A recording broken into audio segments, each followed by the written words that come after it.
श्री सद्गुरुदेव परमात्मने नमः। श्री रामचंद्राय नमः। सद्गुरुदेव श्री ने कर्म की रीति और कर्म करने का विधान जानने की रीति बताई। कर्मफल त्यक्त्वा यह है कर्म की शुद्धि, और कर्तापने का अहम गया तो संसार खत्म। इन बातों को समझाते हुए सद्गुरुदेव ने जो कहा है वही मैं आपको सुना रहा हूं। सबको कर्म तो करने का ही है। कर्म करना अनिवार्य है। कर्म का त्याग हो ही नहीं सकता। इसलिए आवश्यकता है केवल कर्म करने का विधान जानने की। कर्म किस प्रकार किए जाने चाहिए जिससे कि परिणाम में शुभ फल निकले। जीव मात्र को कर्म के परिणाम भोगना पड़ता है। पुनर्जन्म का मूल कारण कर्म नहीं अपितु वासना और आसक्ति है। जड़ भरत जी का चरित्र इस बात को स्पष्ट करता है। जीवन मुक्ति के लिए वासना क्षय अनिवार्य है। कर्म करने का विधान क्या है, अर्थात कर्म किस प्रकार करना चाहिए। श्री गीता जी में ये बात कई प्रकार से कही गई है। कर्म योगस्थ निष्काम भाव से, संग अर्थात फलासक्ति त्याग करके, यज्ञार्थ कर्म ईश्वर प्रीत्यर्थे कर्म ईश्वर को समर्पित करके करना चाहिए। युक्त कर्म फलम त्यक्त्वा ये है कर्म शुद्धि। कर्म शुद्धि से चित्त शुद्धि, चित्त शुद्धि से आत्मसंयम, आत्मसंयम से मनुष्य का सहज स्वाभाविक मानवीय जीवन, भगवद शरणागति युक्त पुरुषार्थमय जीवन, उससे आत्म साक्षात्कार, जीवन मुक्ति, जीवन मुक्त होने पर लोक संग्रहार्थे भक्ति ज्ञान युक्त पुरुषार्थमय कार्यरत जीवन। कर्मों के अटल विधान को जानने से व तदनुसार कर्म करने से मानव में मानवता का आधान होता है। तब वह यथार्थ में मानव होता है।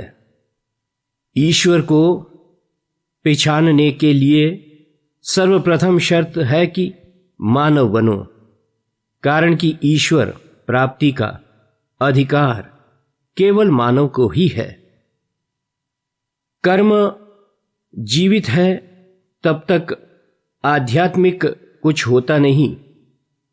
कर्म जीवित है तब तक आध्यात्मिक कुछ होता नहीं। शुभ अशुभ, छोटा या बड़ा कर्म जो भी किया जाएगा उसका परिणाम अर्थात फल मिलेगा ही। निष्काम भाव से, ईश्वरार्पण भावना से शुभ कर्म करने वालों के अंतःकरण की शुद्धि होती है। यही शुद्धि सच्चे संग में प्रेरित करती है। उससे उच्च मार्ग का अनुसरण करता हुआ कृतार्थ हो जाता है मनुष्य। चित्त अनेक जन्मों के संस्कारों को धारण किए हुए है। विभिन्न कर्मों के विभिन्न विपाक अर्थात संस्कार परिपक्व होता रहता है। इसलिए असंख्य और विलक्षण वासनाओं से युक्त होता है। परंतु जो कर्मफल देने वाला हो चुका है, परिपक्व हो चुका है, उसी के संबंधित वासना उदय होती है और उसी से प्रेरित होकर जीवात्मा प्रवृत्ति पुरुषार्थ करता है। तब और वासनाएं दबी रहती हैं। गत जन्मों के भी और इस जन्म के अहम भाव से किए हुए कर्म, वासनाजन्य कर्म हमारे चित्त में संस्कार रूप से रह जाते हैं। ये होता है संचित कर्म। संचित कर्म अनियमित विपाक वाले होते हैं। इनमें से मुख्य कर्मों के संस्कारों को लेकर वर्तमान जन्म व शरीर है। संचित कर्मों को शरणागति के सामर्थ्य पर अथवा विवेक ज्ञान के बल पर कमजोर किया जाता है।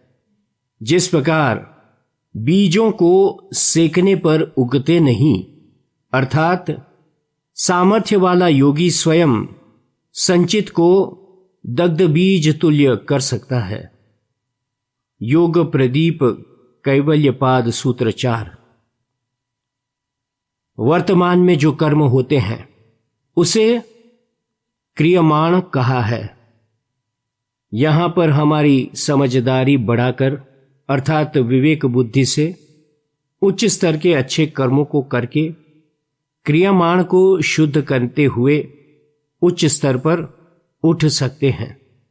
वर्तमान कर्मों के द्वारा भविष्य कैसा करना है यह तो हाथ की बात हो जाती है।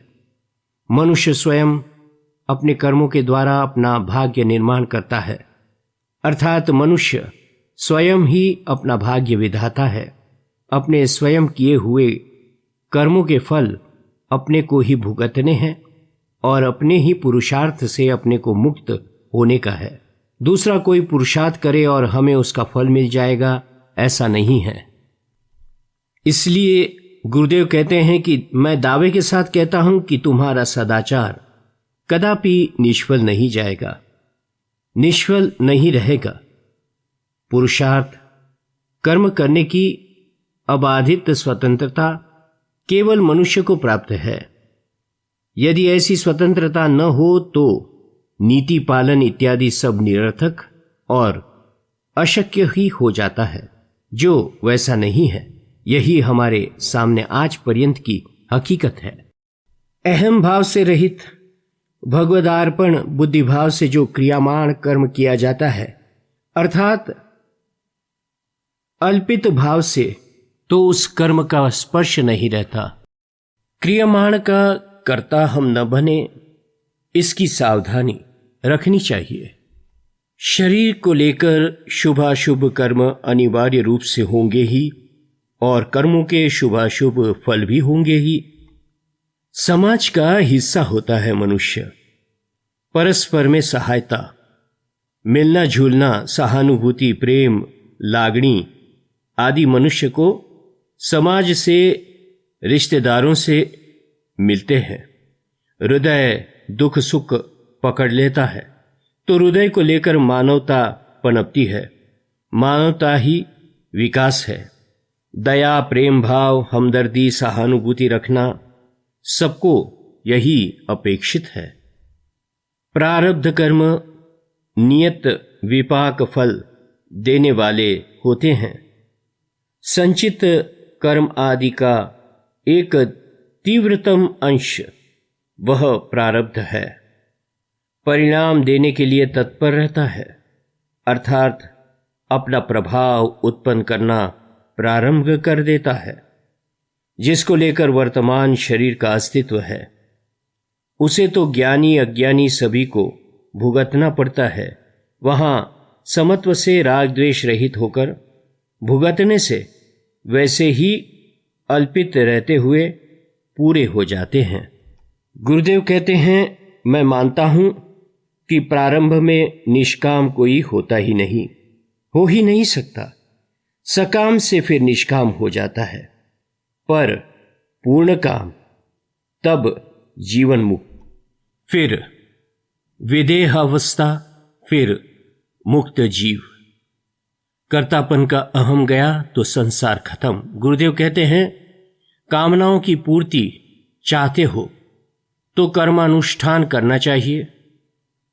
कर्म योगस्तु कामिनम भागवत में कहा है।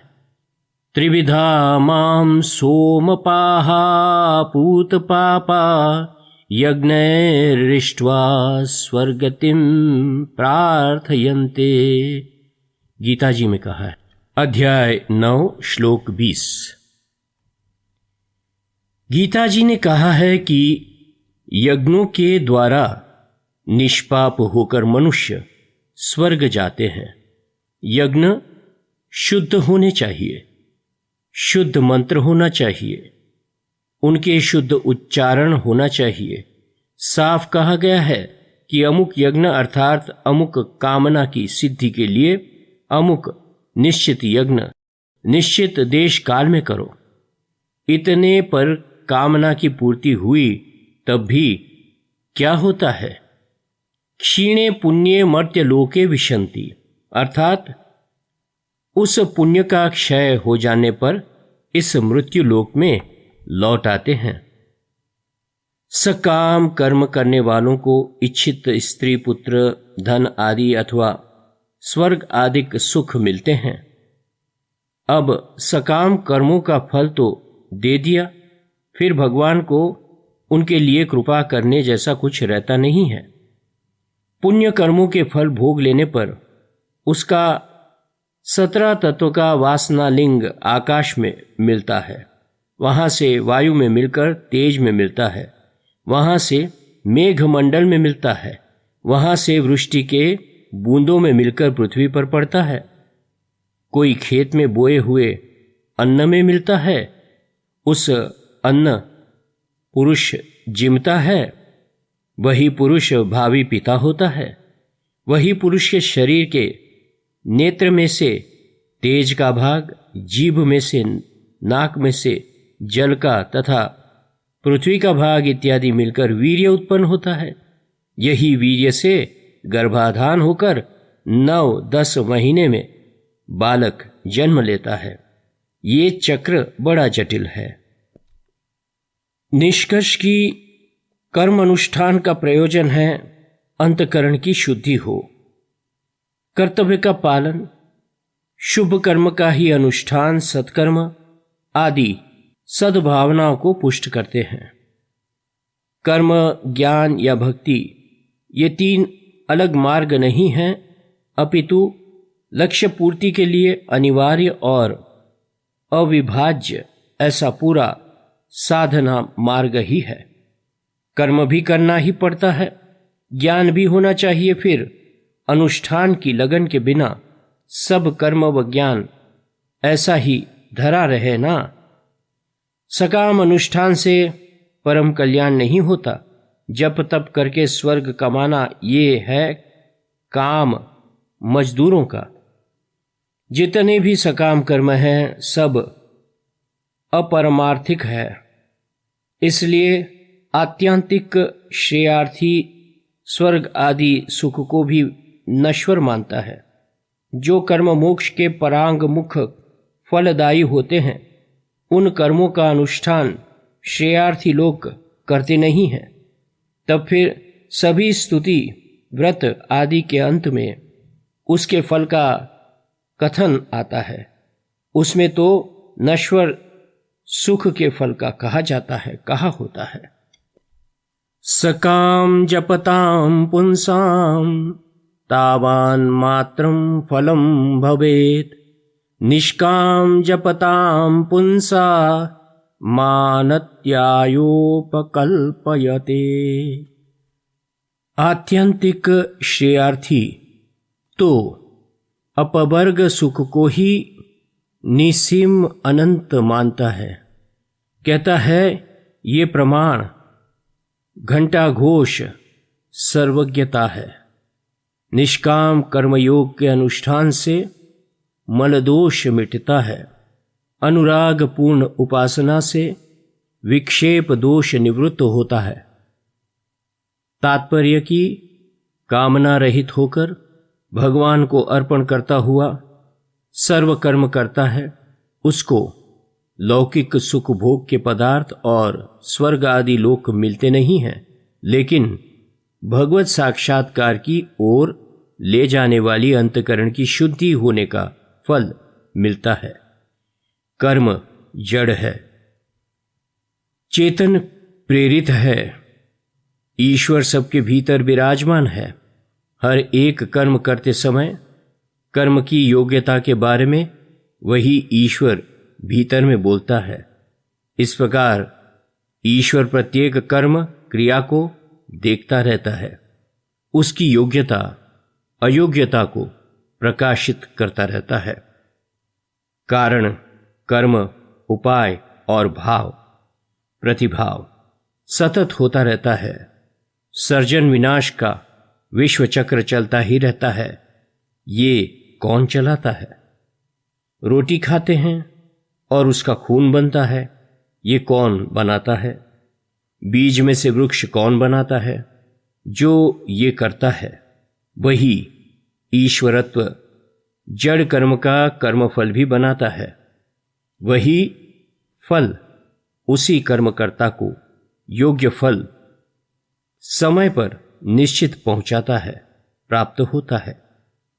विविध प्रकार के कर्म आदि यदि धर्मपूर्वक नहीं किए जाएं तो निश्चित ही शोकप्रद होते हैं, अर्थात परिणाम में शोक की श्रृंखला ही बढ़ाने वाले व मजबूत करने वाले होते हैं। इसलिए दृढ़ विश्वास पूर्वक भगवान के चरण कमलों में अनुराग बढ़ाते हुए इन्हीं कर्मों को समभाव से संपन्न करने का पुरुषार्थ सावधानी पूर्वक करना, यही बुद्धिमानी है। नर विविध कर्म अधर्म बहुमत शोकप्रद सब त्याग हो, विश्वास करि कह दास तुलसी राम पद अनुराग हो। कर्म श्रृंखला बहुत ही जटिल है। एक किए हो दूसरो बहुरी तीसरो अंग, तुलसी कबहु नान से अतिशय कर्म तरंग। करतहु सुकृत न पाप सिराही, रक्त बीज जिमी बाढ़त जाही। हरति एक अघ असुर जालिका, तुलसीदास प्रभु कृपा कालिका। मम दर्शन फल परम अनूपा, जीव पाव निज सहज स्वरूपा। श्रद्धावान शिष्य ही गुरुदेव से ज्ञान प्राप्त कर सकता है, जिस ज्ञान के द्वारा शीघ्र ही कर्मजाल को भस्म करने वाली शक्ति को प्राप्त किया जा सकता है। शांति यानी समत्व। श्रद्धावान लभते ज्ञानम, तत्परः संयतेन्द्रियः। ज्ञानम लब्ध्वा पराम शांति, मचिरेणाधिगच्छति। गीताध्याय 4 और श्लोक 39वां। भगवान कहते हैं, कोटि विप्र बध लागहि जाहूं, आय शरण तजहूं नहीं ताहूं। सन्मुख होई जीव मोहि जबहि, जन्म कोटि अघ नासहि तबहि। कितना भयंकर कर्मजाल है। करोड़ों ब्रह्म हत्याएं भी जिसको दग्ध कर रही है, उसके कर्मजाल को भी जीव के शरणागत होते ही भगवान उसी समय भस्म कर सकते हैं। इतने सामर्थ्यवान है भगवान। जीव की कर्म के अनुसार गति होती है, दूसरा जन्म होता है। मन बुद्धि भगवान को देने से कर्म बंधते नहीं, तो सूक्ष्म शरीर बनता नहीं। वही 17 तत्व है जो सूक्ष्म शरीर है। तब अजन्मा आत्मा का जन्म नहीं होता। यहाँ पर आत्मा को शांति मिलती है। यही मोक्ष, वैकुंठ, साकेत आदि है। जब तक कर्ता का अहम है तब तक संसार है। कर्तापन का अहम गया तो संसार खत्म। कर्तृत्व भोक्तृत्व का अहम कैसे छूटे? समस्त कर्मों का फल अनन्य भाव से भगवान के चरणों में अर्पण करने से छूटता है। यही भगवान के शरण जाना है। जय सिया राम, जय सद्गुरुदेव।